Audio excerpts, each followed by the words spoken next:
Baik pemirsa, selain bersama dengan Prof. David, ini sudah terhubung kita juga dengan narasumber lainnya yaitu Dr. Herlina Burhan, dokter spesialis paru. Assalamualaikum, selamat malam Dr. Herlina. Selamat malam. Baik, dokter gimana kabarnya? Kabarnya baik. Baik, dok, ini kembali lagi dok, ada harapan baru bagi kita semua mendengarkan bahwa untuk penyembuhan dari kasus corona ini ternyata bisa dilakukan dengan pengobatan plasma darah. Tinjauannya seperti apa dok?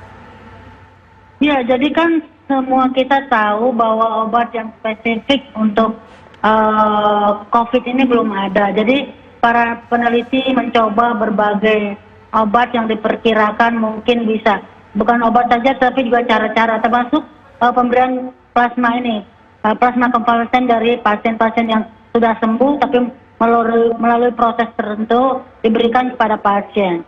Tapi kalau laporan dari luar negeri itu masih berupa penelitian, belum mencakup pelayanan kepada pasien. Baik, sudah dilakukan atau dipraktekkan di negara mana saja sebenarnya proses pengobatan menggunakan plasma darah ini, dok? Yang saya baca di Cina sih ya, pertama kali dilakukan itu terhadap 5 orang pasien dan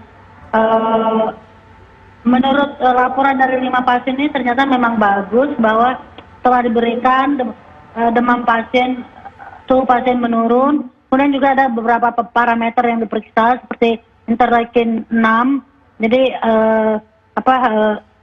beberapa marker untuk melihat perubahan pada pasien ya. Cuman memang dari 5 pasien itu tidak bisa dipastikan apakah proses perbaikan ini semata-mata karena plasma konvalesen atau juga karena obat-obat yang lain juga diberikan. Tapi kemudian juga ada penelitian terhadap 10 pasien dan hasilnya juga bagus. Jadi saya kira mungkin baik juga Indonesia mencoba penelitian ini, walaupun penelitian ini sungguh-sungguh complicated ya, artinya banyak tahap-tahap yang harus dilalui. Misalkan donornya harus betul-betul di-match-kan dengan yang menerima darah, dan donor ini adalah kan pasien-pasien yang sembuh, tapi pasien yang sembuh ini pun dipastikan bahwa memang tidak ada lagi virus di dalam tubuhnya, kemudian juga titer antibodinya di neutralizing, dan ini dilakukan harus di laboratorium yang juga lengkap dan harus melibatkan Palang Merah Indonesia karena memang kegiatan pengambilan darah dan transfusinya juga paling baik kalau ini bisa dilakukan oleh PMI. Baik, Prof, ini menarik. Ternyata tidak semua pasien bisa mendonorkan karena harus ada cocok. Tadi dijelaskan oleh Dr. Herlina, itu seperti apa sebenarnya? Jadi begini, pertama, untuk pengobatan ini kan sebetulnya seperti halnya dengan pengobatan plasma pada pasien-pasien. Itu kan harus dilakukan prosedur rutin untuk donasi darah ya. Jadi di cross match. Setelah itu juga harus bebas dari penyakit-penyakit yang rutin di screening untuk pendonor darah, gitu, misalnya HIV, hepatitis C, hepatitis B, dan sifilis. Tapi untuk COVID ini kita di Indonesia sepakat untuk juga tes ada tidaknya ini COVID, jadi virus COVID-19 ini. Ya, jadi ini kita berhati-hati karena apa?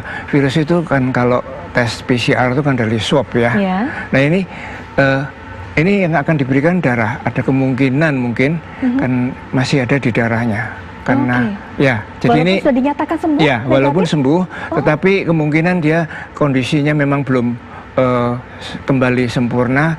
Dan beberapa ahli juga mempertanyakan untuk keamanan memang kita akan tes juga dengan nanti kalau sudah ada tes cepat ya, tes molekuler cepat yang 45 menit itu tidak perlu nunggu lama dan dites kalau ini memang bersih ini akan diberikan. Jadi ini adalah suatu tambahan untuk nanti pedoman yang sedang dibuat oleh PMI bersama-sama dengan lembaga Eijkman dan lain-lain. Baik, Dr. Herlina, artinya jika ini pengobatan menggunakan plasma darah ini kemudian dipraktekkan, diberikan kepada para pasien, ini bukan hanya pengobatan tunggal ya dok, masih menggunakan obat-obat yang lainnya tetap bersanding bersama dengan ini pengobatan plasma ini. Jadi kalau dari yang dilaporkan dari penelitian di luar negeri itu adalah bahwa ini dilakukan terhadap pasien-pasien yang memang dalam keadaan kritis, mungkin sangat berat, sehingga perlu ada adjunctive terapi atau tambahan di samping obat-obat yang juga diberikan secara rutin. Jadi bukan menjadi pengobatan satu-satunya. Baik, dok, pengobatan yang juga diberikan secara rutin. Nah, ini kita kan tahu beberapa waktu lalu juga pemerintah mendatangkan seperti Avigan, kloroquine. Hingga saat ini, apakah memang obat-obatan itu masih terus diberikan kepada para pasien corona, dok, dan juga bagaimana efektivitasnya sebenarnya? Iya, karena kembali lagi tidak ada obat yang khusus untuk COVID ini, maka diberikanlah obat-obat yang dianggap mempunyai antivirus. Nah, seperti itu tadi kloroquine, walaupun itu adalah obat malaria, tapi mempunyai efek antivirus. Demikian juga Avigan. Avigan adalah kalau di Jepang itu dipakai untuk obat virus influenza.